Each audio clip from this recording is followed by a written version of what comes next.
ہسپتال میں جب کوئی مریض لایا جاتا ہے ایمرجنسی میں تو ڈاکٹر دیکھتا ہے کہ اس کو بخار ہے، تو وہ اس کی رپورٹ بناتا ہے، اور رپورٹ بناتے وقت وہ لکھتا ہے کہ اس کو بخار کیوں ہے، اس کی امکانی وجوہات لکھتا ہے۔ یہ بخار انفیکشن کی وجہ سے بھی ہو سکتا ہے، یہ بخار وائرس کی وجہ سے بھی ہو سکتا ہے، یہ نمونیا بھی ہو سکتا ہے، یہ ملیریا بھی ہو سکتا ہے۔ تو یہ 4 وجوہات وہ چاروں لکھ دیتا ہے کہ جی یہ وجوہات ممکن ہیں، امکانی وجوہات یہ ہیں۔ ان کو انگریزی میں کہتے ہیں ڈفرینشیل ریزنز۔ تو بندے کو بخار تھا، ڈاکٹر نے امکانی وجوہات کی لسٹ بنا دی۔ اب اس کو دوائی کس کی دینی ہے؟ اس کے لیے یقین ہونا ضروری ہے کہ بنیاد کیا تھی، وجہ کیا بنی۔ اس کے بلڈ کو لیبارٹری میں بھیجا جاتا ہے ٹیسٹ کے لیے، لیبارٹری والے ٹیسٹ کرتے ہیں اور ٹیسٹ کر کے وہ کہتے ہیں جی کہ اس کو ملیریا ہے۔ اب اس کے ملیریا کا علاج شروع کر دیا جاتا ہے۔ وہ جو لیبارٹری سے رپورٹ آئی اس کو کہتے ہیں ڈیفینیٹ ریزن، وہ پکی بات ہوتی ہے، کنفرم بات ہوتی ہے۔ ہم جو کچھ دنیا میں آنکھوں سے دیکھتے ہیں یہ امکانی وجوہات ہوتی ہیں، اور جو کچھ شریعت ہمیں بتاتی ہے وہ ڈیفینیٹ ریزن ہوتی ہے۔ سانپ کے ڈسنے سے موت آ بھی سکتی ہے، نہیں بھی آتی۔ بہت سارے لوگ ہیں جن کو سانپ نے ڈسا اور وہ سروائیو کر گئے۔ بہت سے لوگ ہیں جنہوں نے بجلی کی تار کو ہاتھ لگا لیا اور سروائیو کر گئے۔ تو جو کچھ ہم دیکھتے ہیں یہ امکانی وجوہات ہوتی ہیں، مگر جو شریعت نے ہمیں بتا دیا وہ ڈیفینیٹ ریزن، وہ پکی بات ہے، ہمیں اس کے اوپر یقین ہونا چاہیے۔ جتنا ہمارا یقین پکا ہوگا اتنے ہمارے اعمال کرنے میں آسانی ہوگی۔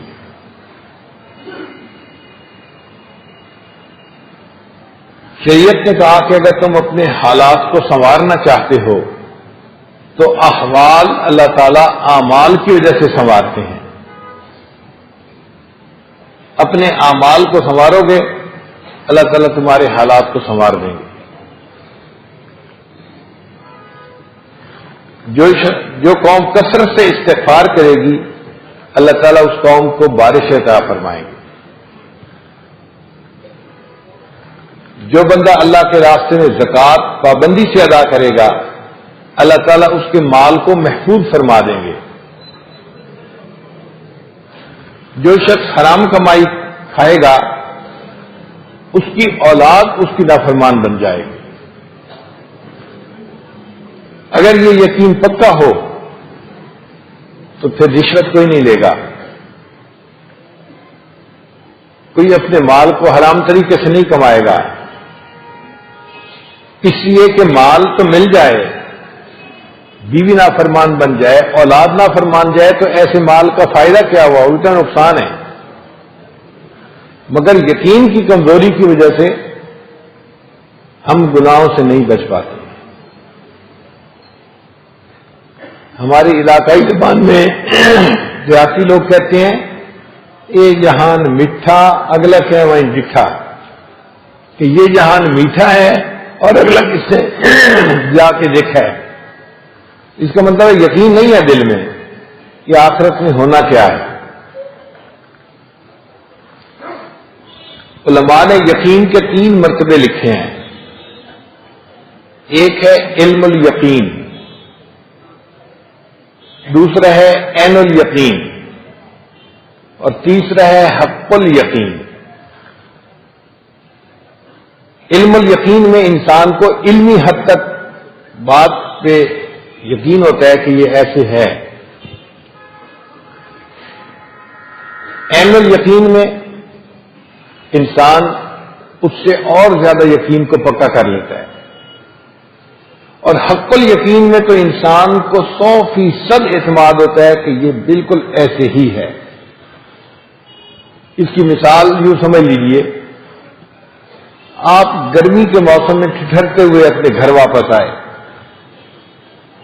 بیوی کہتی ہے جی میں آپ کے لیے ابھی گرم چائے لاتی ہوں، تو آپ کو علم الیقین حاصل ہے کہ چائے گرم آ رہی ہے.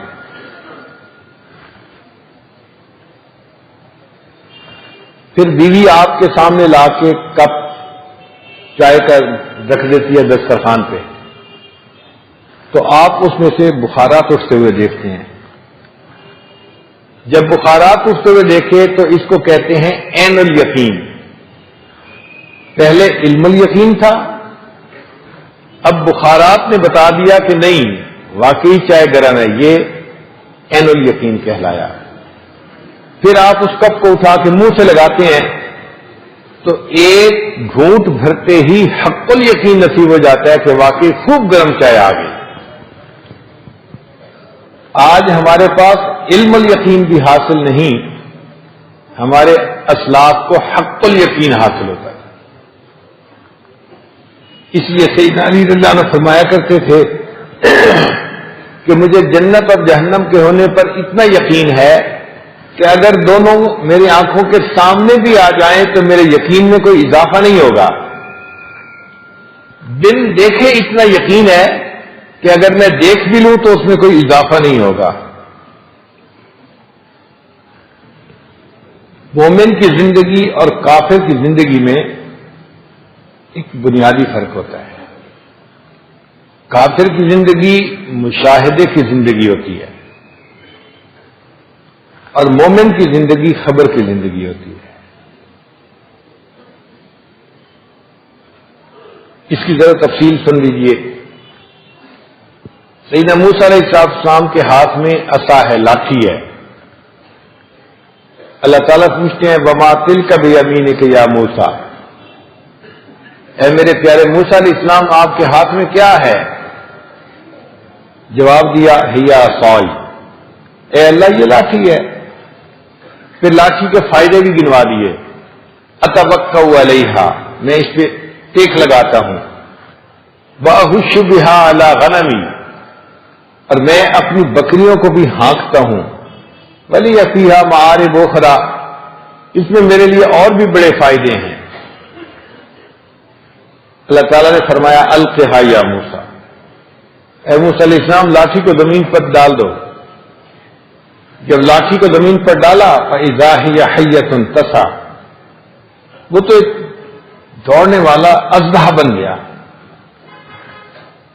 جب ایک جاندار سامنے نظر آیا تو انسانی فطرت ہے، اسے خوف آتا ہے.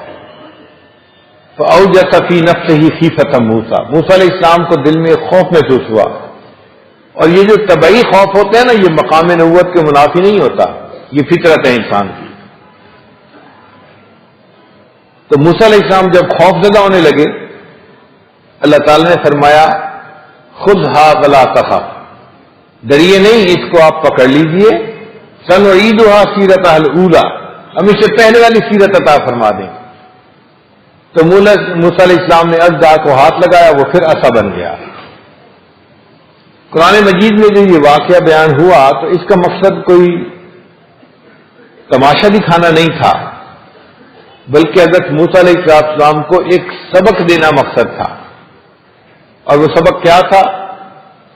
اے میرے پیارے موسیٰ علیہ السلام، جس چیز کو آپ فائدے کا سبب دیکھ رہے ہیں، میرا عصا ہے، میرے بڑے فائدے ہیں، ہمارے حکم سے آپ نے زمین پہ ڈالا تو وہ نقصان دینے والا اژدہا بن گیا. اور جس نقصان دینے والے اژدہا سے آپ خوف کھا رہے تھے، بھاگ رہے تھے، ہمارے حکم سے آپ نے ہاتھ لگایا تو وہ پھر اژدہا یعنی پھر لاٹھی بن گئی، نفع دینے والی چیز بن گئی. تو نفع اور نقصان ان اسباب میں نہیں ہے، ان چیزوں میں نہیں ہے. جہاں ہمارا حکم ہوتا ہے وہ چیز نفع والی بن جاتی ہے، اور جہاں حکم ہوتا ہے وہ چیز نقصان والی بن جاتی ہے. اب موسیٰ علیہ السلام نے یہ سبق پکا کر لیا. ان کی زندگی میں 3 واقعات آئے جب اللہ تعالی نے ان کا امتحان لیا. ایک واقعہ تو وہ کہ فرعون نے اپنے جادوگروں کو بلایا اور انہیں کہا کہ بھئی آپ موسیٰ علیہ السلام کے سامنے اپنے جادو دکھائیں. انہوں نے رسیاں پھینکی، جادو کیا. یخیل الیہ من سحرہم انہا تسعی، وہ رسیاں سانپ بن گئی اور ہر دیکھنے والا محسوس کرتا تھا کہ یہ سانپ ہیں، چل رہے ہیں۔ اب ایسی صورتحال میں انسان اپنی عقل سے سوچے کیا کرنا چاہیے۔ عقل کہتی ہے جناب آپ چاروں طرف سے سانپوں میں گھر گئے، اپنی لاٹھی کو مضبوطی سے پکڑیں تاکہ آپ ان سانپوں سے اپنی جان کو بچا سکیں۔ موسیٰ علیہ السلام اللہ تعالیٰ کی طرف رجوع کرتے ہیں، اے اللہ مجھے کیا کرنا ہے؟ اللہ فرماتے ہیں کہ موسیٰ علیہ السلام لاٹھی کو زمین پہ ڈال دو۔ اب عقل چیختی ہے، چلاتی ہے، اگر آپ لاٹھی کو زمین پر ڈال دیں گے تو امید کی آخری کرن بھی ختم ہو جائے گی، آپ نہیں بچ سکیں گے۔ مگر حضرت موسیٰ علیہ السلام تو پیغمبر علیہ السلام تھے نا، انہوں نے وہ کیا جو حکم خدا تھا۔ جیسے ہی اس کو زمین پہ ڈالا وہ اژدہا بن گیا اور اس نے سب سانپوں کو کھا لیا۔ اللہ نے موسیٰ علیہ السلام کو کامیاب فرما دیا۔ پھر دوسرا موقع قرآن مجید اس سے ثابت ہے۔ حضرت موسیٰ علیہ السلام اپنی قوم کو لے کے دریا نیل کے کنارے آ گئے، کشتیاں نہیں تھیں، دریا پار کرنا تھا۔ اتنے میں پیچھے سے فرعون اپنے لشکر کو لے کے آ گیا۔ اب موسیٰ علیہ السلام اور ان کی قوم سینڈوچ بن گئے، آگے دیکھو تو پانی کا دریا ہے اور پیچھے دیکھو تو انسانوں کا دریا ہے۔ قال اصحاب موسیٰ انا لمدرکون، موسیٰ علیہ السلام کے صحابہ کہنے لگے کہ جی اب ہم دھر لیے گئے، نہ جائے ماندن نہ پائے رفتن، نہ آگے جا سکتے ہیں نہ پیچھے جا سکتے ہیں۔ اب ایسے وقت میں عقل سے پوچھیں کیا کرنا چاہیے؟ عقل کہتی ہے جناب آپ کے ہاتھ میں صرف لاٹھی ہے، لاٹھی کو مضبوطی سے پکڑیں اور جب فرعون اور اس کا لشکر آئے تو ان کے ساتھ مقابلہ کریں۔ زندگی بچنے کی یہ آخری امید ہے۔ موسیٰ علیہ السلام نے اللہ تعالیٰ کی طرف رجوع کیا، رب کریم کی طرف سے ارشاد ہوا ان اضرب بعصاک البحر، میرے پیارے موسیٰ علیہ السلام اس لاٹھی کو پانی پہ ماریے۔ عقل پھر چیختی ہے، چلاتی ہے، پانی پہ لاٹھی مارنے سے کیا بننا ہے؟ تم لاٹھی کو مارنا ہے تو فرعون کے سر پہ مارو تاکہ وہ دشمن مرے اور تمہاری جان چھوٹے۔ مگر موسیٰ علیہ السلام نے وہ کیا جو حکم خدا تھا۔ اللہ کی شان دیکھیں کہ لاٹھی کو پانی کے اوپر مارا، اللہ نے 12 راستے بنا دیے جس میں سے موسیٰ علیہ السلام اپنی قوم کو لے کے دریا پار کرے۔ پھر ایک تیسرا موقع آیا، حضرت موسیٰ علیہ السلام اپنی قوم کو لے کے وادی تی کے اندر ہیں، وہ پہاڑی سا علاقہ تھا اور وہاں پانی نہیں تھا۔ قوم کے لوگ آگے، حضرت پینے کو پانی چاہیے، جینے کے لیے پانی چاہیے۔ ایسے وقت میں عقل سے پوچھیں کیا کرنا چاہیے؟ عقل کہے گی بھائی تمہارے پاس تو صرف ایک لاٹھی ہے، تم ایسا کرو کہ اس لاٹھی سے گڑھا کھودو، زمین کو کریدو، کھودو، مگر احتیاط کرنا لاٹھی ٹوٹنے نہ پائے۔ اگر لاٹھی ٹوٹ گئی تو امید کی آخری کرن بھی ختم ہو جائے گی۔ حضرت موسیٰ علیہ السلام اللہ تعالیٰ سے پوچھتے ہیں یا اللہ مجھے کیا کرنا چاہیے؟ فرمایا ان اضرب بعصاک الحجر، اس لاٹھی کو اس چٹان کے اوپر، پتھر کے اوپر زور سے ماریے۔ پھر عقل چیختی ہے، چلاتی ہے، بھئی پتھر پہ لاٹھی ماریں گے تو لاٹھی ٹوٹ جائے گی، اور جو ایک سبب ہے پانی کے ملنے کا وہ بھی ختم۔ مگر موسیٰ علیہ السلام نے ظاہر کو نہیں دیکھا، وہ کیا جو حکم خدا تھا۔ جیسے ہی پتھر کو لاٹھی ماری اللہ نے چشمہ جاری فرما دیا اور پوری قوم کو اس سے پانی حاصل ہو گیا۔ اس کا مطلب یہ کہ ہر وقت ہمارے ذہن اللہ کی طرف ہونے چاہیے کہ جو اللہ نے کرنا ہے وہ ہو کے رہنا ہے، جو ہمیں شریعت نے کہا ہے اس کے اوپر پکا بھروسہ ہو کہ یہ اٹل بات ہے، ہو کے رہنی ہے۔ اگر ہم اس کے خلاف کریں گے تو ہم مصیبت کو دعوت دیں گے اپنے لیے۔ نبی اسلام نے ارشاد فرمایا ان اللہ جعل العزت والوقار لمن تابع امری، کہ جو میرے حکم کی اتباع کرے گا، اس کی پیروی کرے گا، اللہ اس شخص کو دنیا میں عزت اور وقار عطا فرمائیں گے. وجعل الذلۃ والصغار علی من خالف امری، اور جو میرے حکموں کی مخالفت کرے گا اللہ تعالیٰ اس کو دنیا کے اندر ذلت عطا فرمائیں گے. اب اگر اس حدیث پاک کا یقین ہو دل میں تو انسان گناہ کی طرف قدم نہیں اٹھا سکتا. ہم دنیا میں رہتے ہیں، اسباب کے تحت زندگی گزارتے ہیں، تو ہماری توجہ مسبب الاسباب سے ہٹ کے اسباب پہ آ جاتی ہے. یہ فطرت ہے، انسان ماحول سے متاثر ہوتا ہے. اس کی ایک مثال سن لیجئے. اگر ایک بندہ ڈاکٹروں کے پاس ہاسپٹل میں بیٹھا ہوا ہے، سر درد محسوس ہوتی ہے، تو جیسے ہی وہ بتائے نا جی میرے سر میں درد ہو رہی ہے، تو دوسرا بندہ کہے گا یار یہ ڈاکٹر سے دوائی لکھوا لو نا سر درد کی، پیناڈول لکھے. تو ہسپتال کے ماحول میں پیناڈول کھانے کی طرف دھیان فوراً چلا گیا. وہی شخص علماء مشائخ کی صحبت میں بیٹھا ہے، کہتے ہیں جی میرے سر میں بڑی درد ہو رہی ہے. پاس والا بندہ کہے گا یار دم کروا دو نا حضرت صاحب سے. یہ ماحول ایسا تھا کہ ادھر دم کی طرف توجہ چلی گئی، وہ ماحول ایسا تھا کہ گولی کھانے کی طرف توجہ چلی گئی. تو ماحول کا اثر ہوتا ہے بندے کے اوپر، اور قرآن پاک سے بھی اس کی دلیل ملتی ہے.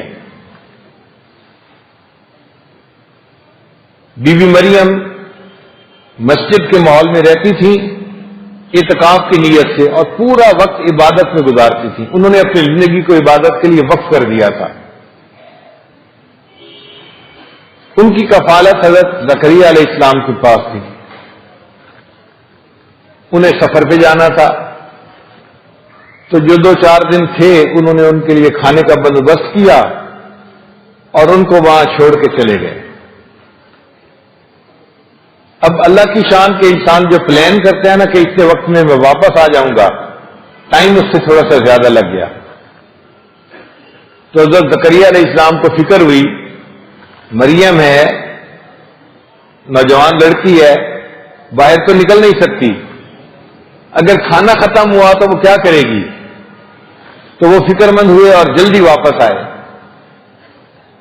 لیکن جیسے مسجد میں داخل ہوئے، کلما دخل علیہا زکریا المحراب وجد عندہا رزقا، تو دیکھا کہ مریم کے پاس تو بے موسم کے پھل پڑے ہوئے ہیں. حضرت زکریا صاحب بڑے حیران، پوچھا یا مریم انا لک ھذا، اے مریم تجھے یہ پھل کہاں سے مل گئے، میں تو نہیں چھوڑ کے گیا تھا. تو مریم چونکہ تنہائی میں تھی، انابت اللہ کی کیفیت تھی، اس نے فوراً جواب دیا هو من عند اللہ ان اللہ یرزق من یشاء بغیر حساب، یہ اللہ کی طرف سے اللہ نے پہنچا دیا ہے رزق مجھے. تو بی بی مریم کو یقین اتنا بنا ہوا تھا کہ وہ بے موسم کے پھل کھاتی تھی. پھر ایک وقت آیا جب بی بی مریم گھر شفٹ ہو گئی، منتقل ہو گئی. اب اس کی زندگی بھی اسباب کے تحت گزرنے لگ گئی. ایک دن بی بی مریم نے غسل کرنا تھا، تو گھر کی مشرقی سمت اس نے پردے کی جگہ بنائی کہ میں پردے میں بیٹھ کے غسل کر لوں گی. اذ انتبذت من اہلہا مکانا شرقیہ، اس لیے عیسائی لوگ جو ہے وہ مشرق کو اپنا قبلہ مانتے ہیں کہ بی بی مریم نے مشرق کی طرف جگہ بنائی تھی. اب جب بی بی مریم نہانے کے لیے اس طرف گئی، اللہ تعالیٰ فرماتے ہیں فَأَرْسَلْنَا إِلَيْهَا رُوحَنَا فَتَمَثَّلَ لَهَا بَشَرًا سَوِيًّا، کہ ہم نے ان کی طرف جبریل علیہ السلام کو بھیجا ایک بھرپور نوجوان مرد کی شکل میں. حضرت جبریل علیہ السلام وہاں پر ایک بھرپور نوجوان مرد جو ہوتا ہے اس کی شکل میں ان کے سامنے آئے. بی بی مریم نے دیکھا تو وہ گھبرا گئی، بھئی میں نے تو پرائیویسی کی جگہ بنائی تھی، اس جگہ پہ یہ مرد کہاں سے آ گیا. تو فوراً گھبرا کے کہا اعوذ بالرحمن منک ان کنت تقیا، میں رب کی پناہ مانگتی ہوں. تو جبریل السلام سمجھ گئے کہ مریم گھبرا گئی. تو جبریل السلام نے انہیں بتایا انما انا رسول ربک لأہب لک غلاما زکیہ، کہ میں تیرے رب کی طرف سے بھیجا ہوا نمائندہ ہوں، تجھے نیک بیٹا دینے آیا ہوں. تو بی بی مریم کی گھبراہٹ ختم ہونے کی بجائے اور زیادہ ہو گئی، اس لیے کہ بی بی مریم جانتی تھی کہ بیٹے ہونے کے دو اسباب ہوتے ہیں، یا تو عورت نکاح کرے یا عورت گناہ کرے، زنا کرے، اور ان کی زندگی میں یہ دونوں کام نہیں تھے. تو کہنے لگی انا یکون لی غلام، میرا بیٹا کیسے ہو سکتا ہے؟ ولم یمسسنی بشر، نہ کیا میں نے نکاح، ولم اکو بغیہ، نہ کیا میں نے زنا، تو میرا بیٹا کیسے ہو سکتا ہے؟ اب آپ دیکھیے اسباب کا اثر ہوتا ہے کہ نہیں. یہ وہی مریم ہے جو بے موسم کے پھل کھاتی تھی، اللہ کی طرف رجوع اتنا تھا، اور یہاں آنے والا فرشتہ کہتا ہے کہ تجھے بیٹا دینے کے لیے اللہ نے بھیجا. کہتی ہے میرا بیٹا کیسے ہو سکتا ہے؟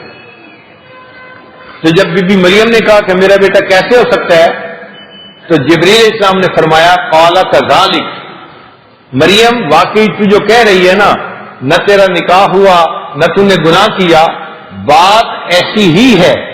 یہ جو کذالک کا لفظ ہے یہ بی بی مریم کی پاکدامنی پہ قرآن کی طرف سے مہر لگ رہی ہے.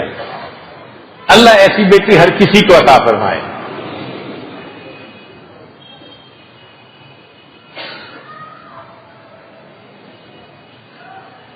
پھر جبریل السلام نے ان کی تسلی کے لیے کہہ دیا قال ربک هو علی ہین، کہ بی بی مریم تیرے رب نے کہا ہے کہ میرے لیے آسان ہے، یہ بیٹا تجھے پروردگار نے دینا ہے، کسی زلفوں والی سرکار نے نہیں دینا. کیوں گھبراتی ہے؟ اللہ اس پر قادر ہے، چاہے تو باپ کے ساتھ اولاد دے دے، چاہے تو بن باپ کے عطا فرما دے.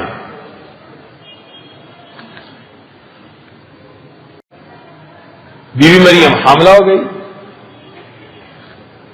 اب بی بی مریم بڑی پریشان، میں کنواری اور مجھے عبادت کے لیے میرے والدین نے وقف کر دیا تھا. میری ماں دعائیں مانگتی تھی کہ رب انی نذرت لک ما فی بطنی محررا فتقبل منی،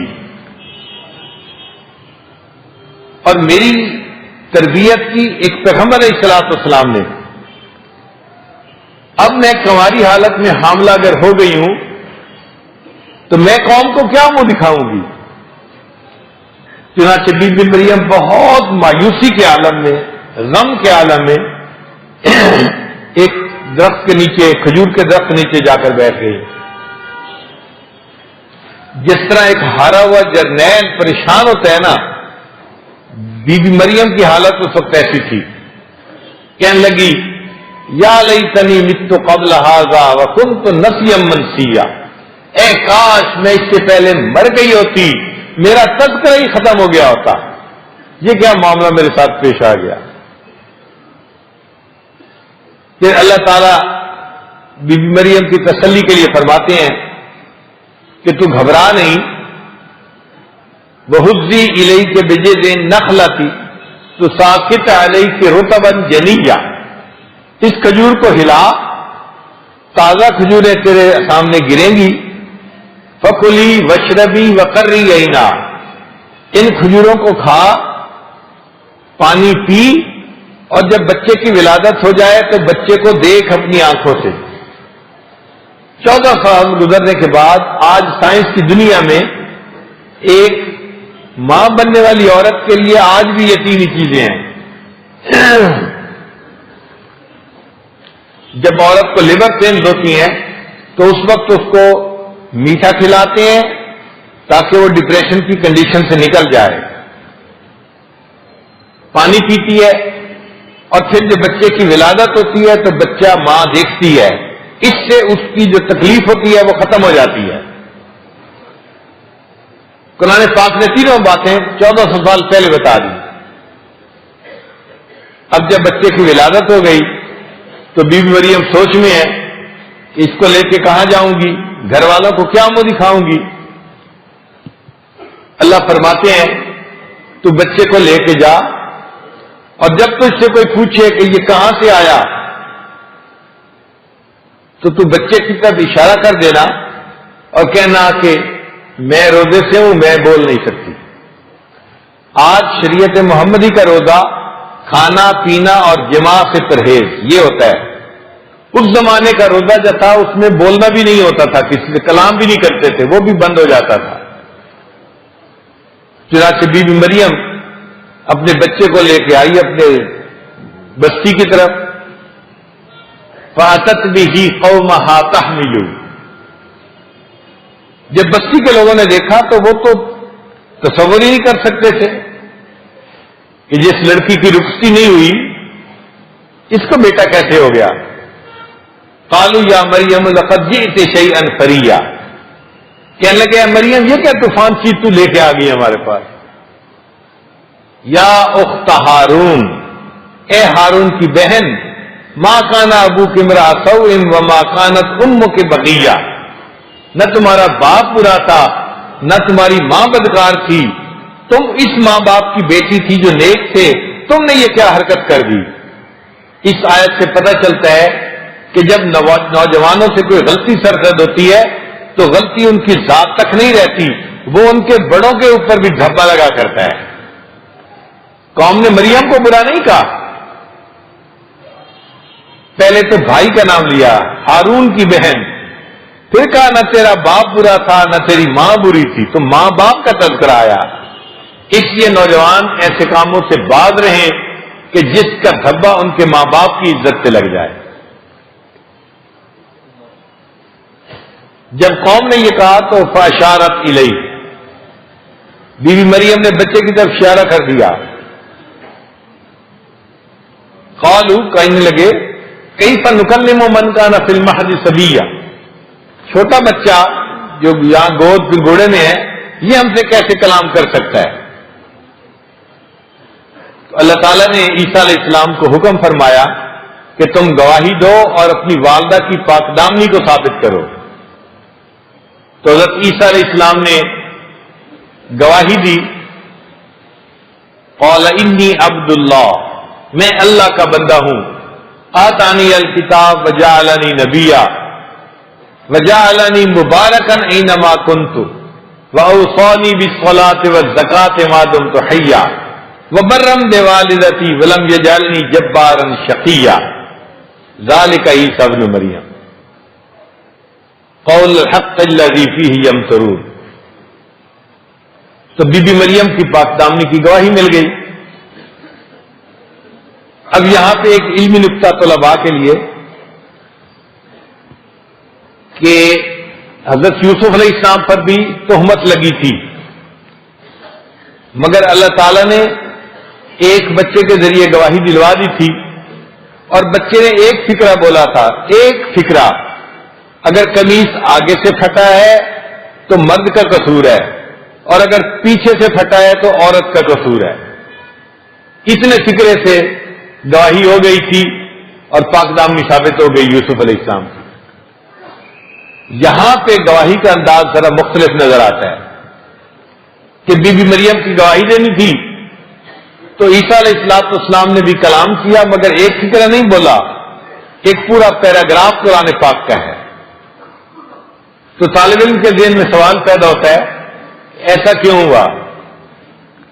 مفسرین نے اس نکتے کو بھی لکھا، وہ فرماتے ہیں کہ دیکھو یوسف علیہ السلام پر بہتان لگانے والی ایک بندی تھی، زلیخا تھی، اور زلیخا کی بات کو رد کرنے کے لیے ایک بچے کا ایک فکرہ کافی تھا۔ یہاں بہتان لگانے والا ایک بندہ نہیں تھا، پوری بستی تھی، قوم تھی، ایک مجمع تھا، اور مجمع کی بات کو رد کرنے کے لیے ایک فکرے کی ضرورت نہیں ہوتی، تقریر کی ضرورت ہوتی ہے۔ تو رب کریم نے فرمایا میرے پیارے عیسیٰ علیہ السلام ذرا تقریر کیجیے ان کے سامنے، اور انہوں نے واقعی تقریر ہی کی، انی عبد اللہ آتانی الکتاب وجعلنی نبیا۔ پھر ایک تیسرا واقعہ پیش آیا، نبی علیہ السلام کی زوجہ محترمہ سیدہ صدیقہ لانا پر بھی بہتان لگا۔ اگر اللہ تعالیٰ چاہتے تو وہاں بھی کسی معصوم بچے کے ذریعے سے گواہی دلوا دیتے، مگر اللہ تعالیٰ نے ایسا نہیں کیا. وہاں پہ قرآن اتارا اور اللہ نے خود ان کی پاک دامنی کی گواہی دی. تو مفسرین نے لکھا وجہ کیا تھی؟ انہوں نے کہا کہ وجہ یہ تھی کہ اللہ تعالیٰ نے کہا میرے محبوب کی محبوبہ پہ الزام لگا ہے، اب میں کسی بچے سے گواہی نہیں دلواؤں گا، میں پروردگار قرآن میں خود پاک دامنی کی گواہی دوں گا.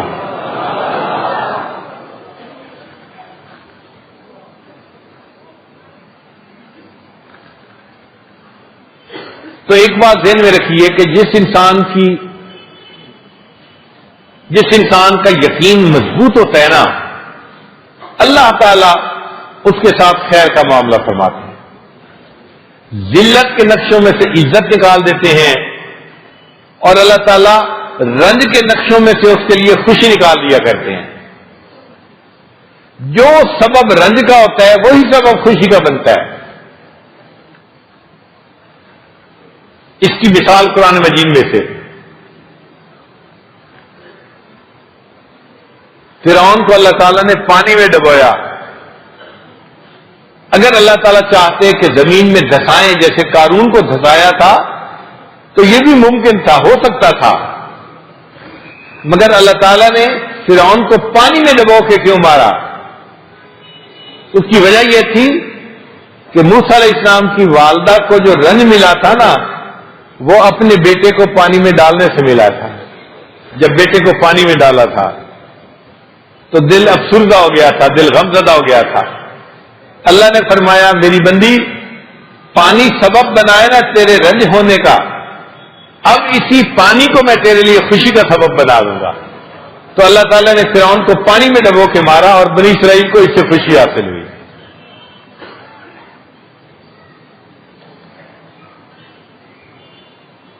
قرآن مجید پڑھتے ہیں تو حضرت یوسف علیہ السلام کے واقعے میں ایک جگہ پر بھائیوں نے معافی مانگی. یوسف علیہ السلام نے بھائیوں کو معاف کر دیا. پھر پوچھا بتاؤ بھائی میرے ابا جی کا کیا حال ہے؟ ان کا جناب آپ کی یاد میں اتنا روئے کہ آنکھیں پہ موتیا بند آ گیا، آنکھیں سفید ہو گئیں. وَابْيَضَّتْ عَيْنَاهُ مِنَ الْحُزْنِ فَهُوَ كَظِيمٌ، بینائی چلی گئی. تو یوسف علیہ السلام نے اس وقت یہ نہیں کہا اچھا میں دعا کرتا ہوں اللہ میرے والد کی بینائی ٹھیک کر دیں گے. یہ ایک آسان جواب تھا نا. اچھا والد صاحب کی بینائی چلی گئی، چلو میں دعا کر دیتا ہوں اللہ ان کی بینائی واپس کر دے. یہ آسان جواب تھا.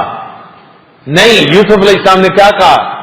اذهبوا بقمیصی، میرے قمیص کو لے جاؤ اور اس قمیص کو جا کے والد کے چہرے کے ساتھ لگاؤ، فرتد بصیرا، اللہ ان کی بینائی کو واپس لوٹا دیں گے. تو طالب علم کے ذہن میں سوال پیدا ہوتا ہے ایک قمیص بھیجنے کی کیا بات تھی؟ دعا کر دیتے کافی تھی. مفسرین نے لکھا نہیں، قمیص ہی تھی جس کی وجہ سے یعقوب علیہ السلام کو رنج ملا تھا. وجاءوا اباهم عشاء یبکون، بھائی آئے تھے عشاء کے وقت یوسف علیہ السلام کی پھٹی ہوئی قمیص کو لے کے،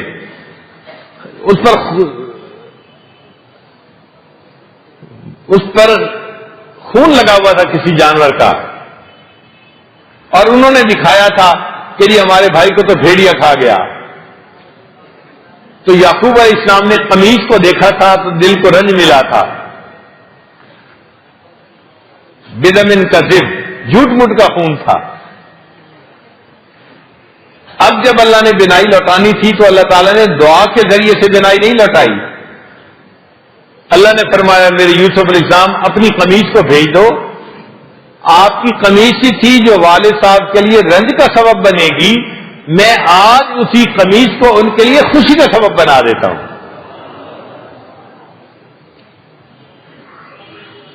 شریعت کے اندر ایک اصول ہے، جزا من جنس العمل، جیسی کرنی ویسی بھرنی، جیسی کرنی ویسی بھرنی. یہ 100% پکی بات ہے، پکا یقین ہونا چاہیے ہمارا. ہم برا کریں گے ہمارے ساتھ نتیجہ برا نکلے گا، اچھا کریں گے نتیجہ اچھا نکلے گا، جیسی کرنی ویسی بھرنی۔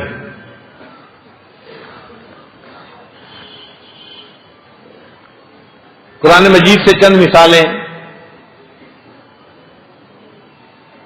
قرآن مجید میں ایک آیت ہے جس میں اللہ فرماتے ہیں فَلَا تَعْلَمُ نَفْسٌ مَّا أُخْفِيَ لَهُم مِّن قُرَّةِ أَعْيُنٍ، کوئی جی نہیں جانتا کہ جنت میں جو لوگ جا رہے ہیں ان کی آنکھوں کی ٹھنڈک کے لیے ہم نے وہاں کیا کیا بنا رکھا ہے۔ تو طالب علم اس آیت کو پڑھتا ہے نا تو حیران ہوتا ہے، یا اللہ آپ نے یہ نہیں کہا کہ میں نے ان کے دل کی خوشی کے لیے جنت میں کیا کیا بنا رکھا ہے۔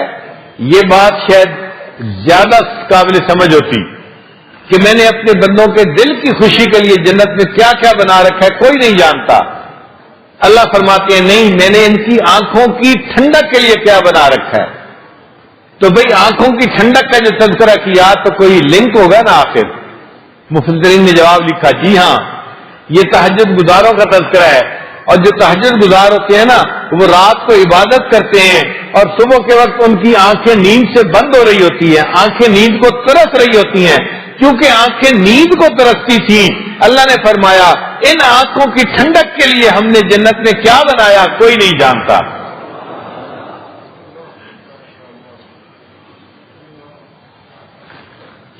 اللہ تعالیٰ نے قوم یہود کے چہروں کو مسخ فرما دیا۔ ان کو حکم تھا کہ تم ہفتے کے دن مچھلی نہیں پکڑ سکتے، اور اللہ کی شان دیکھیں کہ ہفتے کے دن مچھلیاں جو تھیں وہ پانی کی سطح کے اوپر ہوتی تھی۔ تو دل ان کے بڑے للچاتے تھے کہ بھئی مچھلیاں پکڑنے سے منع کیا گیا اور مچھلیاں پکڑنی کتنی آسان ہے۔ تو انہوں نے اس کے لیے ایک ہیلا نکالا، دریا کے کنارے پہ گڑھے بنا لیے، پانی بھر دیا، جب ہفتے کے دن اوپر مچھلیاں ہوتی تو ان مچھلیوں کو ہانک کے ان گڑھوں کے اندر لے آتے۔ اب مچھلیاں تو ٹریپ ہو جاتی، چھوٹے گڑھے میں ہیں، آسانی سے پکڑی جا سکتی ہیں۔ ہفتے کے دن پکڑتے نہیں تھے لیکن مچھلیوں کو ان گڑھوں کے اندر لے آتے تھے۔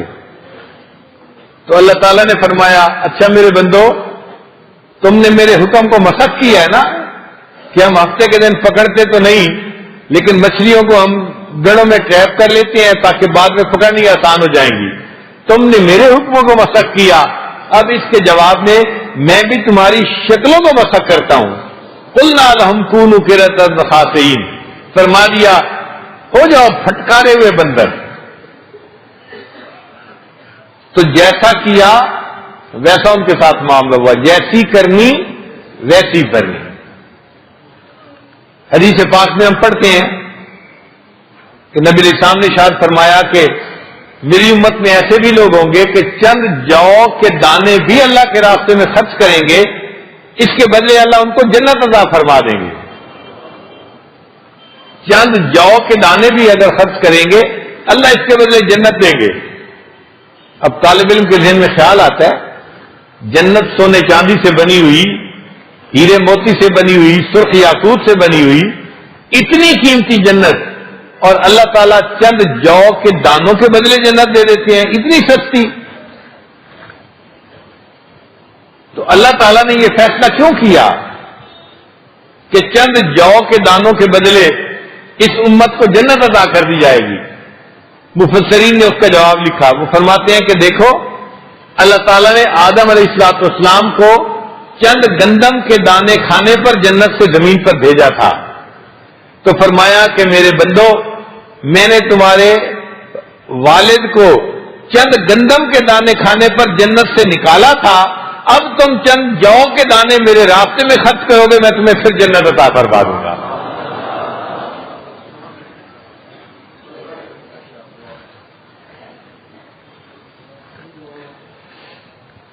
قرآن مجید میں ایک جگہ ہم پڑھتے ہیں کہ بنی اسرائیل کی توبہ کے لیے ایک شرط تھی، سورہ بقرہ میں اس کا تذکرہ ہے۔ انہوں نے توبہ کی نیت کی تھی تو ان کو کہا گیا تھا تم بستی سے باہر نکلو، ہم بادل بھیجیں گے، اندھیرا ہو جائے گا، فاقتلوا انفسکم، اپنی چھریاں چاقو لے کے آنا اور اپنے جسموں کو چھری چاقو مار کے اپنا خون نکالنا، جب تمہارا خون نکلے گا ہم تمہاری توبہ کو قبول کر لیں گے. تو طالب علم کے ذہن میں سوال پیدا ہوتا ہے کہ بھئی اس قوم کی توبہ کے لیے اللہ نے فرمایا خون نکال کے دکھاؤ تب توبہ قبول ہوگی، اور امت محمدیہ صلی اللہ علیہ وسلم کے لیے اللہ کا عجیب معاملہ، میرے بندے تم صرف زبان سے توبہ کے الفاظ کہہ دو گے تو میں توبہ قبول کر لوں گا، اور تمہیں زبان سے بولنے کی بھی ضرورت نہیں. تم اگر اپنے دل میں نادم ہو جاؤ گے گناہ سے، الندم توبۃ، تمہاری ندامت کو بھی میں قبول کر کے توبہ کو قبول کر لوں گا. تو یہاں دل کی ندامت سے توبہ قبول ہو رہی ہے، وہاں خون نکالنا پڑ رہا ہے. فرق کیوں ہے؟ مفسرین نے اس کا جواب لکھا. وہ فرماتے ہیں کہ جب موسیٰ علیہ السلام نے بنی اسرائیل کے سامنے اللہ کا نام پیش کیا تھا، تصور پیش کیا تھا، تو بنی اسرائیل نے سن کے جواب دیا تھا لن نؤمن لک حتی نری اللہ جہرۃ، اے موسیٰ علیہ السلام ہم آپ کی بات کو نہیں مانیں گے جب تک کہ ہم واضح طور پر اللہ کو دیکھ نہیں لیں گے، نشانی کو دیکھ نہیں لیں گے. تو بنی اسرائیل نے ایمان لانے کے لیے شرط لگائی تھی واضح نشانی کو دیکھنے کی. اللہ نے فرمایا اچھا میرے بندو تم توبہ کرنا چاہتے ہو نا، میں بھی تم سے واضح نشانی مانگوں گا، اپنے جسم سے خون نکال کے دکھاؤ گے تب میں تمہاری توبہ کو قبول کروں گا. اور جب نبی علیہ السلام نے صحابہ کرام کے سامنے ایمان کو پیش کیا تو صحابہ کرام نے کوئی دلیل نہیں مانگی، بغیر دلیل مانگے نبی علیہ السلام کی بات پر یقین کر لیا تھا. اللہ نے فرمایا میرے بندو تم نے میرے ایمان کے لیے کوئی دلیل نہیں مانگی، تب تم توبہ کرو گے میں تم سے کوئی دلیل نہیں مانگوں گا. دل میں نامد ہو جاؤ گے میں تمہارے دل کی ندامت کو توبہ کے لیے قبول فرما لوں.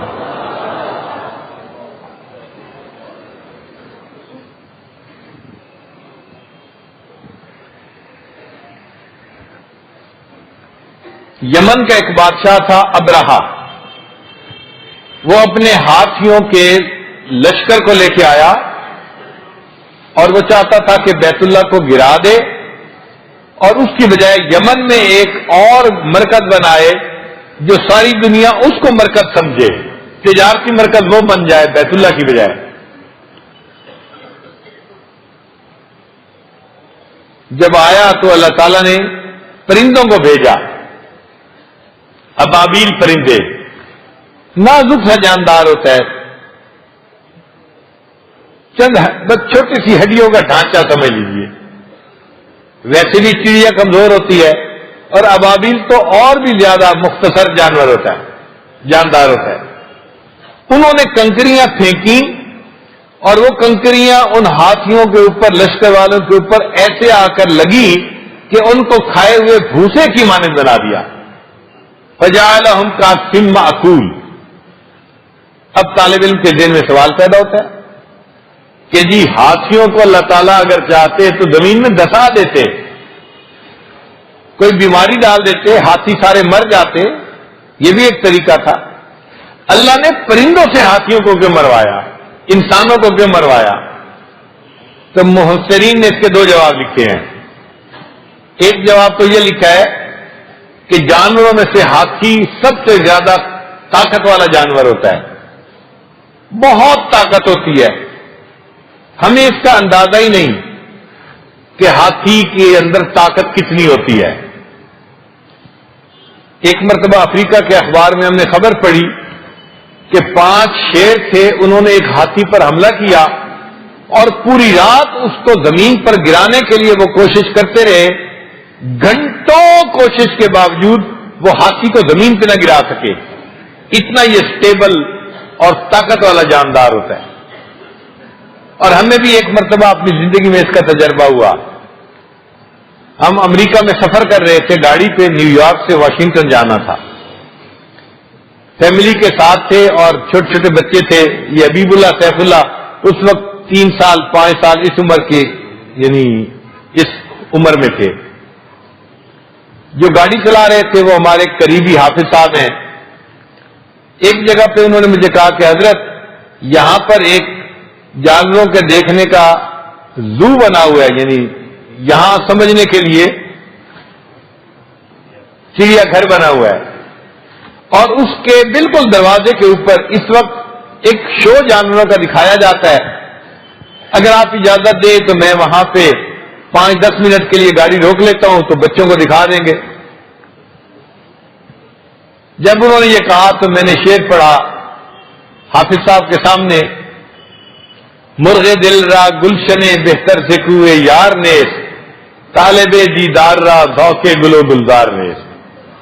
کہ حافظ صاحب جو دل کا مرغ ہوتا ہے نا، اس کو گلشن کی بجائے کوئے یار دیکھنے کا مزہ آتا ہے، اور جو دیدار کا طالب ہوتا ہے اس کو گل و گلزار کی ضرورت پیش نہیں آتی. کیا دیکھنا وہاں جانوروں کا شو. چل رہے ہیں، چلتے رہے. اچھا بچے پیچھے تھے. اب حبیب اللہ کہنے لگا ابو جی جانوروں کا ہی کوئی شو ہے نا، تو اس کو دیکھنے میں کیا رکاوٹ ہے، کوئی شرن منع تو نہیں ہے. پھر سیف اللہ بھی بولنے لگ گیا. پھر چھوٹی بیٹی تھی، اس نے بھی کہا کہ ابو جی رک جائیں، 10 منٹ رکنے میں کیا حرج ہے. تو میں نے جب دیکھا کہ بھئی تینوں بچے مطالبہ کر رہے ہیں تو بچوں کے جائز مطالبات کو پورا کرنا ماں باپ کی ذمہ داری ہوتی ہے. میں نے کہا حافظ صاحب ٹھیک ہے روک لیں. حافظ صاحب نے گاڑی کا ٹرن لیا. ہم بالکل یہ ایگزٹ کے اوپر تھے اور میرے خیال ہے 3 یا 5 منٹ میں ہم ایک بڑے دروازے کے اوپر پہنچ گئے. اب ہم گاڑی کے اندر بیٹھے ہوئے ہیں، لیکن ہم نے ایک عجیب تماشا دیکھا. ایک ہاتھی کھڑا ہوا ہے، اس کو انہوں نے بیلٹ باندھی ہوئی ہے، اور بیلٹ کے پیچھے اتنا موٹا رستہ ہے جو کم از کم کوئی 3-4 فرلانگ لمبا ہوگا، اور اس کو مردوں اور عورتوں نے، انگریزوں نے پکڑا ہوا ہے رستے کو. وہاں کا دستور یہ تھا کہ سارے دن میں جو تماشائی دیکھتے تھے اس چڑیا گھر کو، تو آخری وقت میں وہ ان تماشبین لوگوں سے ہاتھی کی رسہ کشی کروایا کرتے تھے. یہ وہاں کا یعنی تماشا تھا.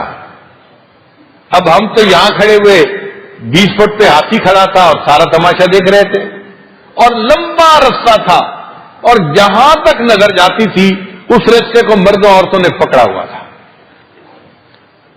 ایک آدمی نے اسپیکر پہ اعلان کیا آج تماشائیوں کی تعداد بہت زیادہ ہے اور ہاتھی سے رستہ کشی ہونی ہے.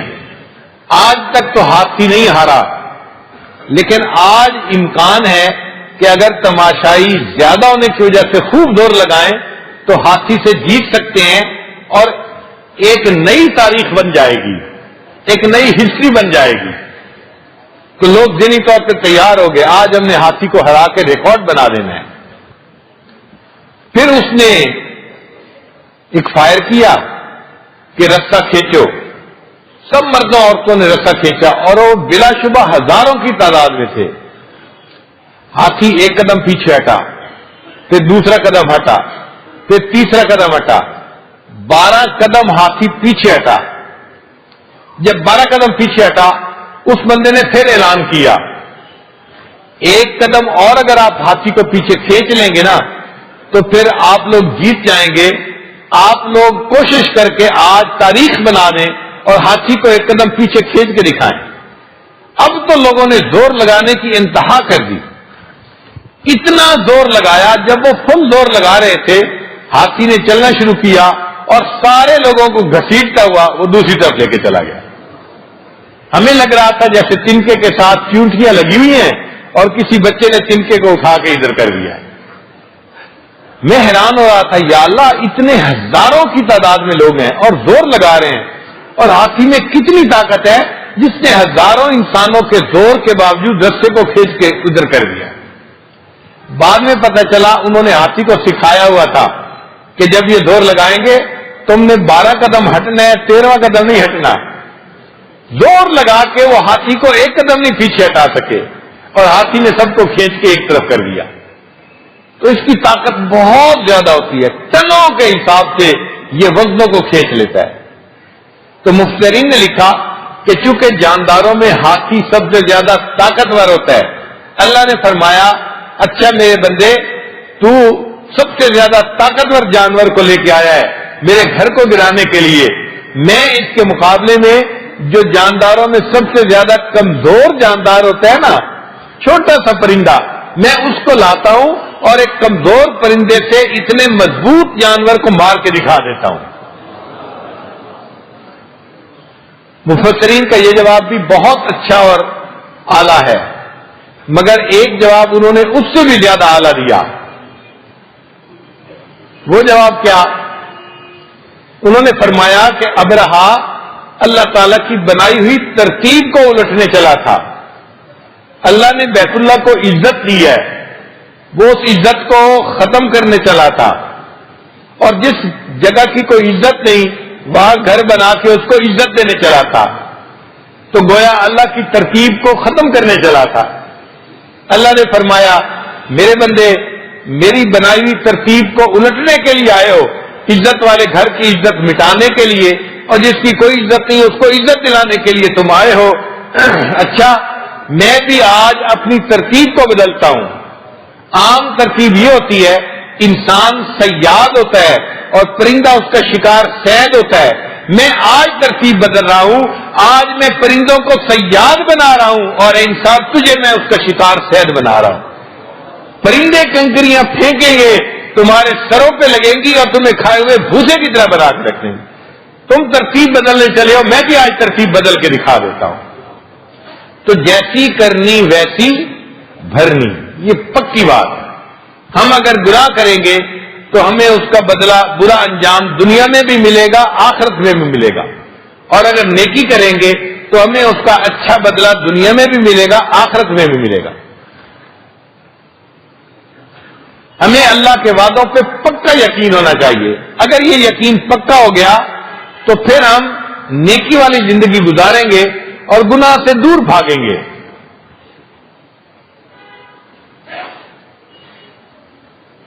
قرآن مجید میں اللہ تعالیٰ ایک واقعہ بیان فرماتے ہیں ایک عورت کا.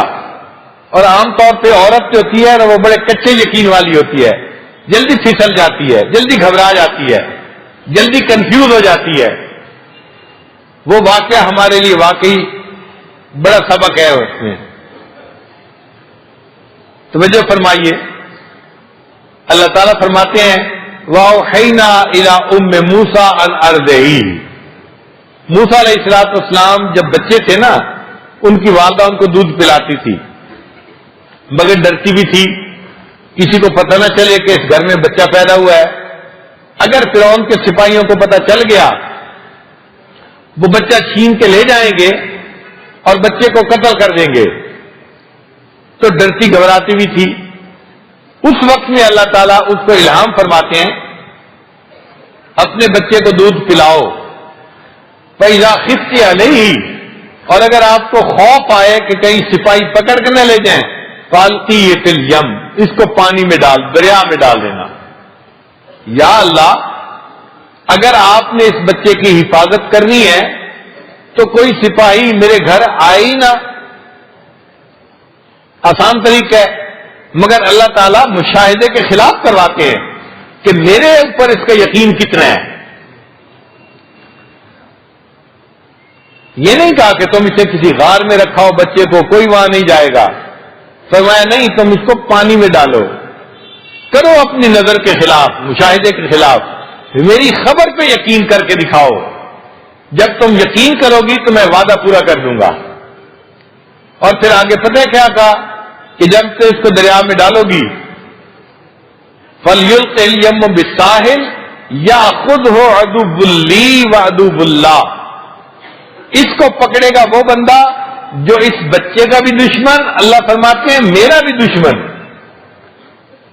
مگر ساتھ یہ بھی کہتے ہیں وَلَا تَخَافِي وَلَا تَحْزَنِي، خوف بھی نہ کھانا، دل میں غمزدہ بھی نہ ہونا. اِنَّا رَادُوهُ إِلَيْكَ، ہم اس بچے کو تمہارے پاس واپس لوٹائیں گے. وَجَاعِلُوهُ مِنَ الْمُرْسَلِينَ، اور ہم نے تو اس بچے کو رسولوں میں سے بنانا ہے. اب موسیٰ علیہ السلام کی ماں والدہ جو ہے وہ عورت ذات ہے، اور بچے کے معاملے میں تو ماں ویسے ہی بڑی حساس ہوتی ہے، سینسٹیو ہوتی ہے، رسک نہیں لیتی. مگر موسیٰ علیہ السلام کی والدہ نے اللہ کے اس وعدے پر یقین کیا اور اپنے بچے کو ایک بکسے میں ڈال کے بکسے کو پانی کے حوالے کر دیا. عقل کہتی ہے یہ تمہارا بیٹا اب تمہیں زندہ حالت میں واپس نہیں مل سکتا. اس لیے کہ اگر تم بکسے کو واٹر ٹائٹ بناؤ گی تو وہ ایئر ٹائٹ بھی بن جائے گا اور آکسیجن کی کمی کی وجہ سے سانس گھٹ کے بچہ مر جائے گا. اور اگر تم اس میں ہوا کے لیے سوراخ رکھو گی تو ان سوراخوں سے پانی اندر چلا جائے گا, بچہ ڈوب کے مر جائے گا. تو بچہ اب تمہارا نہیں بچ سکتا, یہ تمہیں دوبارہ کبھی نہیں ملے گا.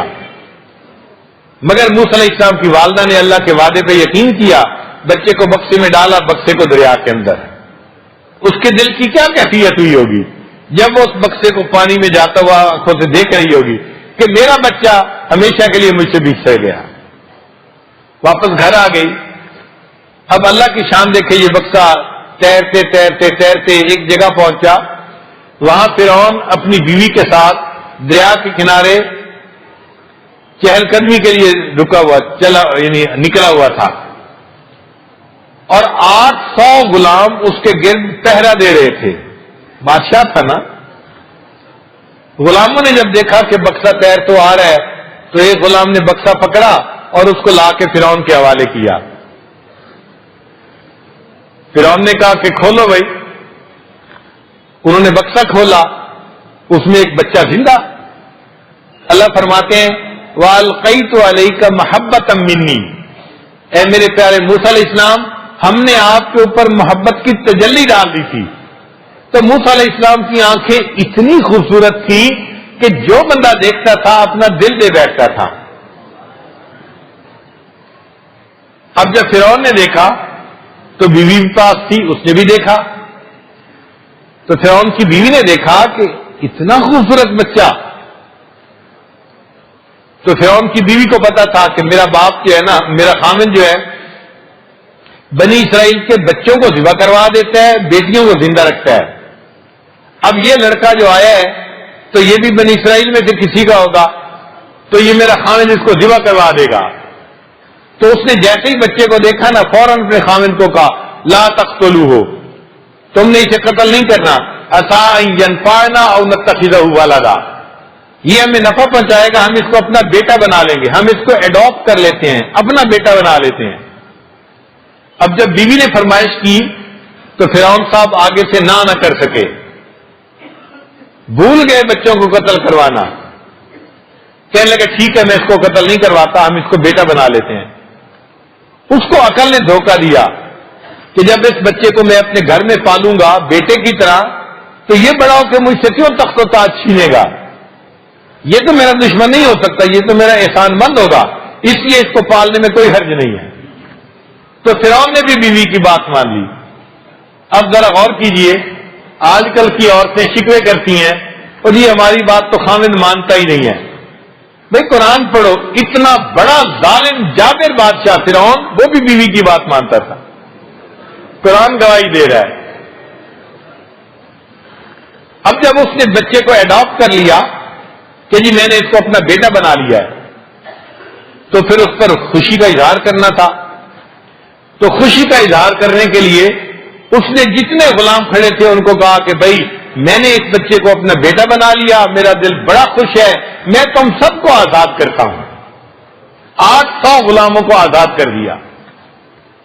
روح المعانی نے یہاں پر نقطہ لکھا کہ دیکھو اللہ والے جہاں بھی جاتے ہیں بندوں کے لیے نفس کی غلامی, شیطان کی غلامی یا بندوں کی غلامی کی نجات کا ذریعہ بن جاتے ہیں. موسیٰ علیہ السلام وہاں پہنچے, 800 بندوں کے لیے آزادی کا سبب بن گئے. اب فرعون اس بچے کو لے کے گھر آیا. اس زمانے میں یہ فیڈر کی مائیں نہیں ہوتی تھی, مائیں اپنا دودھ پلایا کرتی تھی. اللہ فرماتے ہیں وَحَرَّمْنَا عَلَيْهِ الْمَرَاضِعَ مِنْ قَبْلِ, ہم نے موسیٰ علیہ السلام پر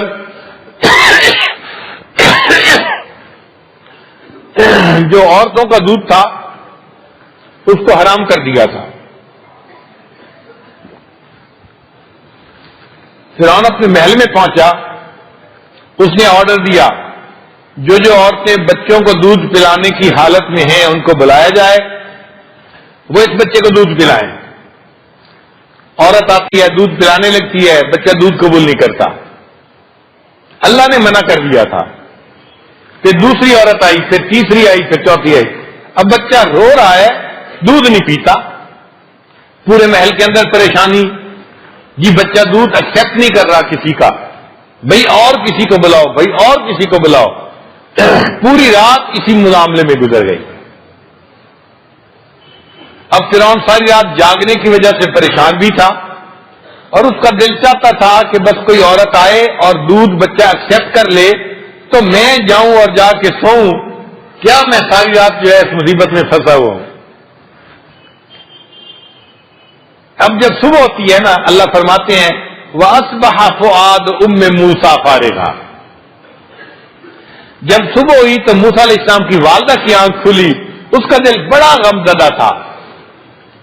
اللہ فرماتے ہیں ہم اس کے دل کو تسلی نہ دیتے، گرا نہ دیتے. ان قادت لتبدی بہی لولا ربطنا علی قلبہا.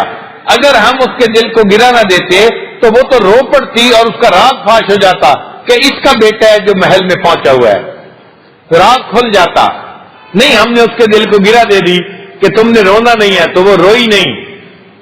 دل تو پریشان تھا. موسیٰ علیہ السلام کی بڑی بہن تھی، کوئی 8-7 سال کی عمر سمجھ لیجیے، اس عمر کی بچی تھی. تو ماں نے کہا بیٹی جاؤ اور دیکھو کہ محل میں تمہارا بھائی کس حال میں ہے، ذرا آ کے مجھے خبر دو. تو موسیٰ علیہ السلام کی بہن بھاگی ہوئی گئی. اس نے محل میں آ کے عجیب نظارہ دیکھا. جو عورت آتی ہے بچے کو دودھ پلانے لگتی ہے، بچہ دودھ ایکسپٹ نہیں کرتا اور روتا چلا جا رہا ہے. اور بادشاہ پریشان ہے، ملکہ پریشان ہے. ساری رات بچہ رو رہا ہے اور دودھ نہیں ایکسپٹ کرتا. بھائی کوئی اور عورت کو بلاؤ، اور عورت کو بلاؤ. جب اس نے یہ ماحول دیکھا تو اس نے فرعون سے کہا هل ادلکم علی اہل بیت یکفلونہ لکم وہم لہ ناصحون. میں تمہیں ایسے گھر والوں کے بارے میں بتاؤں کہ جو اس بچے کو دودھ بھی پلائیں گے اور اس کے بڑے خیر خواہ ہوں گے. تو جب اس نے خیر خواہ کا لفظ کہا نا تو فرعون کو بات تو کھٹکی کہ یہ کیوں کہہ رہی ہے بڑے خیر خواہ ہوں گے. اس نے موسیٰ علیہ السلام کی بہن کے سر کے بالوں کو پکڑ کے پوچھا یہ لڑکی کیوں کہتی ہے وہ بڑے خیر خواہ ہوں گے.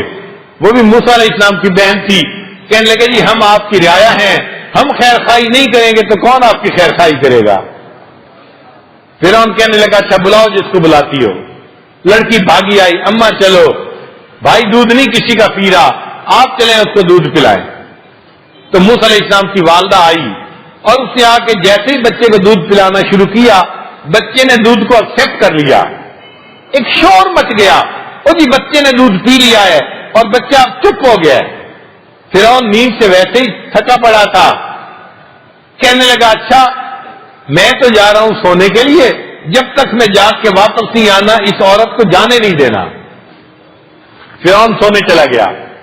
ماں نے بچے کو دودھ پلایا. اب محل کا ہر بندہ اس عورت کا احترام کر رہا ہے. اس عورت کے دودھ کو بچے نے ایکسپٹ کر لیا اور کسی کا ذہن ہی نہیں جا رہا آخر یہ عورت ہے کون. اللہ کے کام دیکھو کیسے ہوتے ہیں.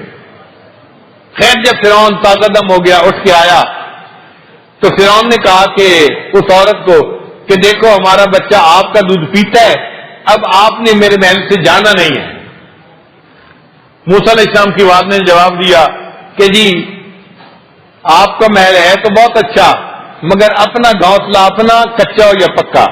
تو میں تو اپنے گھر میں جاؤں گی، اپنے خامند بچوں کے ساتھ رہوں گی، میں یہاں تو نہیں رہ سکتی، تو میں تو جا رہی ہوں.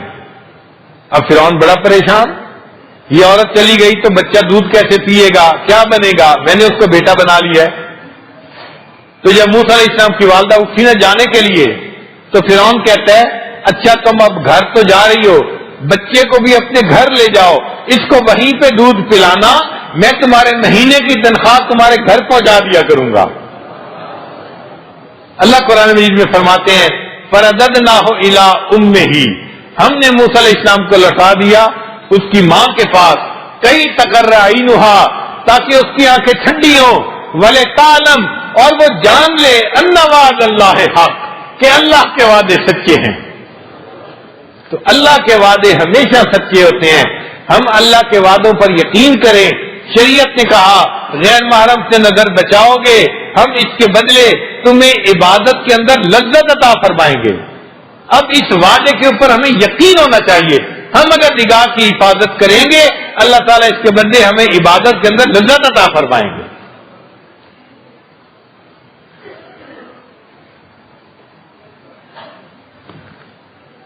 اب یہ یقین بنتا کیسے ہے؟ سوال یہ پیدا ہوتا ہے. یقین بنتا ہے اللہ کے راستے میں نکل کر دین کی دعوت دینے سے. جو دعوت و تبلیغ کا کام ہو رہا ہے نا، یہ بنیادی طور پہ یقین بنانے کی محنت ہے. لوگ کہتے ہیں جی مسلمانوں میں تبلیغ کرنے کی کیا ضرورت ہے، کافروں میں جا کے تبلیغ کریں. بھائی مسلمانوں میں تبلیغ نہیں کرتے، مسلمانوں کو یقین بنانے کی دعوت دیتے ہیں. آج عملوں والے تو بہت نظر آتے ہیں، یقین والے تھوڑے ہیں. اور اللہ کی مدد عملوں والوں کے ساتھ نہیں ہوتی، یقین والوں کے ساتھ ہوتی ہے. اس لیے ہمیں دیکھنا ہے کہ ہماری سوسائٹی میں اللہ کے وعدوں پہ یقین رکھنے والے کتنے ہیں. اور اگر یقین نہیں بنا ہوا تو یقین بناؤ. اس لیے چلہ لگے، 3 چلے لگے، 1 سال لگے، جتنا مرضی وقت لگے، ہمیں اپنا یقین بنانے کے لیے اس راستے میں نکلنا چاہیے. اور ہم اپنے آنکھوں سے دیکھتے ہیں نوجوان جاتے ہیں بگڑے ہوئے ہوتے ہیں، 3 چلے لگا کے آتے ہیں اور واپسی پہ زندگی ان کی بدلی ہوئی ہوتی ہے. یقین بن جاتا ہے، اللہ عمل کرنا ان کے لیے آسان کر دیتے ہیں. اور دوسرا طریقہ ہے علم والوں کی صحبت اختیار کرنا. جو شخص علماء کی صحبت اختیار کرتا ہے تو علم کے نور کی وجہ سے اس کا بھی یقین بن جاتا ہے. ہمارے اسلاف پہ یقین علم کے نور سے بنا ہوا تھا. دارالعلوم دیوبند کی جب بنیاد رکھی گئی تو حضرت مولانا قاسم نانوتوی رحمۃ اللہ علیہ نے 8 اصول بنائے. ان کو کہتے ہیں اصول ہشتگانہ. 8 اصول بنوائے، لکھوائے انہوں نے. ان میں سے ایک اصول یہ تھا کہ اگر دارالعلوم کے لیے مستقل آمدنی کا کوئی ذریعہ پیش کرے گا ہم اس کو قبول نہیں کریں گے. یہ اصول بنا دیا. یعنی کوئی بندہ آ کے کہتا ہے جی دارالعلوم کے اخراجات ہیں، میں 1 مربع وقف کرتا ہوں اس کے لیے، جو مربع کی آمدنی ہوگی دارالعلوم میں لگے گی. تو فرمایا ہم ایسا مستقل آمدنی کا کوئی ذریعہ قبول ہی نہیں کریں گے. یہ اصول بنا دیا. فرق دیکھو کتنا ہے. ہم رو رہے ہوتے ہیں حضرت دعا کیجئے، میں نے مدرسہ بنایا ہے، اللہ کوئی مستقل ذریعہ بنا دے. یہ جو ہر وقت کی ٹینشن ہے اس سے جان چھوٹ جائے. ہمارے ایمان اتنے کمزور ہیں، ہم مستقل آمدنی کے ذریعے بننے کے لیے دعائیں مانگتے ہیں جی. اور ہمارے اکابر کے یقین اتنا تھا، فرمایا کہ اگر کوئی مستقل آمدنی کا ذریعہ پیش کرے گا ہم اس ذریعے کو قبول ہی نہیں کریں گے. جو مشورے میں لوگ تھے انہوں نے کہا جی کہ آپ نے یہ نقطہ کیوں لکھوایا ہے؟ فرمایا اس لیے کہ اگر ہم نے اس ذریعے کو قبول کیا نظر اللہ سے ہٹ جائے گی، ذریعے پہ آ جائے گی، اللہ کی مدد رک جائے گی. ہمیں ایسے آمدنی کا کوئی ذریعہ قبول نہیں کرنا. تو یقین بنا ہوا تھا اور علم کے نور سے بنا تھا. اور تیسرا یقین بنتا ہے ذکر کی کثرت سے. جو بندہ کثرت سے اللہ کا ذکر کرتا ہے اللہ کے وعدوں پہ اس کا یقین بن جاتا ہے، ایمان مضبوط ہو جاتا ہے. چنانچہ ہمارے مشائخ حضرات کا جو یقین بنا ہوا تھا نا وہ ذکر کی کثرت سے بنا تھا. ایک اور عورت کا واقعہ سنا دیتے ہیں، بات ختم کر رہا ہوں میں. رابعہ بصریہ، اللہ کی نیک بندی. ایک دن ان کے ہاں مہمان آ گئے علماء. مغرب کا وقت ہو گیا. گھر میں جو خادمہ تھی وہ پریشان تھی کہ گھر میں تو کچھ بھی نہیں ہے کھانے کا انتظام اور اتنے مہمان موجود ہیں، ان کو ہم کھانا کیسے کھلائیں گے. جب رات کا وقت ہوا تو ایک آدمی نے دروازہ کھٹکھٹایا. رابعہ بصریہ نے خادمہ سے کہا دیکھو پتہ کرو کون ہے. وہ گئی، جی ایک بندہ ہے کھانا لایا ہے ہدیہ. رابعہ نے کہا اچھا دیکھو اس میں کتنی روٹیاں ہیں. اس نے کہا جی 9 روٹیاں ہیں. رابعہ نے کہا نہیں یہ کھانا میرے لیے نہیں ہے، اس بندے کو واپس لے جائے، میں قبول نہیں کرتی. اب خادمہ پریشان، مہمان بیٹھے ہوئے ہیں، کھانے کا وقت ہو چکا اور اللہ نے اگر کھانا بھیجا ہے غیبی مدد کے طور پہ تو یہ کھانے کو واپس بھجوا رہی ہیں. خیر بندہ چلا گیا. اور دیر ہو گئی، خادمہ اور پریشان. مہمان بھوکے ہیں، ہم ان کو کھانا کیسے کھلائیں گے؟ اللہ کی شان دیکھیں، اور کچھ دیر گزری، پھر دروازہ کھٹکھٹایا گیا۔ رابعہ نے بھیجا خادمہ کو، جاؤ دیکھو کون۔ اس نے کہا جی کوئی بندہ کھانا لایا ہے۔ اس نے کہا گنو کتنی روٹیاں ہیں؟ جی 9 روٹیاں ہیں۔ اس نے کہا کہ اچھا اس کو کہو جائے واپس، یہ میرا کھانا نہیں کسی اور کا ہے۔ اب خادمہ نے ہاتھ جوڑ دیے، پہلے بھی آیا تھا واپس کر دیا، پھر اگر یہ کھانا اللہ نے رحمت سے بھیجا ہے اس کو واپس کر دیں گے تو مہمانوں کو کیا منہ دکھائیں گے؟ آپ کیوں قبول نہیں کرتی؟ رابعہ نے جواب دیا، صبح کے وقت میں اٹھی تھی اور میرے پاس ایک روٹی میرے گھر میں موجود تھی، ایک فقیر مانگنے کے لیے دروازے پہ آیا، اس نے دستک دی اور میں نے وہ روٹی اٹھا کر اس فقیر کو دے دی۔ اب میرے اللہ کا وعدہ ہے من جاء بالحسنۃ فلہ عشر امثالھا، میں ایک کے بدلے 10 گنا بدلہ دینے والا ہوں۔ تو اللہ نے اگر بھیجا ہے تو یہ کھانا 10 روٹیاں ہونی چاہیے، 9 روٹیاں کیوں ہیں؟ یہ میرا رزق نہیں ہے، کسی اور کا رزق ہے۔ خادمہ نے معافی مانگی، آپ معاف کر دیں، روٹیاں 10 ہی تھیں، ایک میں اپنے حصے کے لیے رکھ رہی تھی، آپ کو 9 بتا رہی تھی۔ کہنے لگی اچھا اگر 10 ہیں تو یہ میرا رزق ہے، اللہ نے بھیجا ہے، مہمانوں کو کھانا کھلا دو۔ تو ذکر کی کثرت سے، علم کے نور سے اور دعوت و تبلیغ کی محنت سے یقین بنتا ہے۔ جو بندہ جس فیلڈ میں ہے وہ اپنا یقین بنائے تاکہ اللہ کی ذات پہ کامل یقین ہو، ہمارا شریعت و سنت کے مطابق زندگی کا معاملہ ہو اور اللہ کی مدد ہمارے ساتھ ہو جائے۔ یہ یقین والے 313 ہوں گے تو اللہ اپنی مدد اور نصرت ہمیں عطا فرما دیں گے۔ فضائے بدر پیدا کر، فرشتے تیری نصرت کو اتر سکتے ہیں گردوں سے قطار اندر قطار اپنی۔ ہم اللہ تعالیٰ سے دعائیں بھی مانگیں کہ اللہ تعالیٰ ہمیں مضبوط یقین بنانے کی توفیق عطا فرمائے اور موت سے پہلے ہمیں یقین کامل والی زندگی نصیب فرمائے۔ وآخر دعوانا ان الحمد للہ رب العالمین۔